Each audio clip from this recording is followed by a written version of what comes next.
Hi everyone, welcome back to another Canva tutorial. Today we're going to be looking at how we can improve our designs using the Blend Image app. Here we've got a blank canvas and mine is just 7 by 5 inches. First thing we're going to do is make the background black. Next, head up to Elements and select Shapes and select a rounded square. Then we're just going to make that narrower, change the colour to be white, make it longer, and then we're going to position these along the top of our design. Duplicate that and space it nicely, make them all different sizes to add a bit of a better effect to our design. Once you've positioned all those, head to text and type in a word that you are going to use for your design. So for this I'm going to use the word Easter. Once you've typed in the word, we're also going to change the colour of that text to be white as well. Position the text down at the bottom and we're going to change the font. Now we've done that, we are now going to download our design and we're just downloading it as a PNG. Now we've downloaded it, we can select all of our design and delete that. Head over to Upload and upload the design that you have just downloaded and we're going to add that onto our canvas. Next, we need to find an element that we are going to use as a background. So I'm just going to type in Easter, then head to Photos and select an Easter photo that you wish to use. So I will select this one here with Easter eggs on. Now we need to come down to the apps option and we need to type in Blend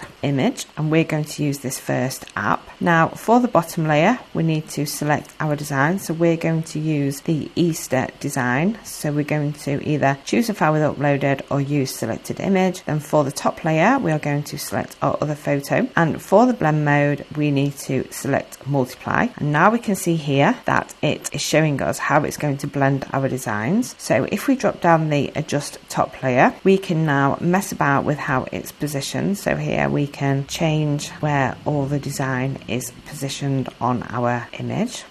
So you can scale it horizontally or vertically, and you can obviously make the image behind smaller or larger, and you can rotate it. Once you're happy, we can then delete these images that we have on here and we can now select add to design. Then we're just going to enlarge that, and that's a really easy way to use the Blend Image app in Canva to enhance your designs. Hope you found this tutorial helpful. Thank you for watching. See you again soon.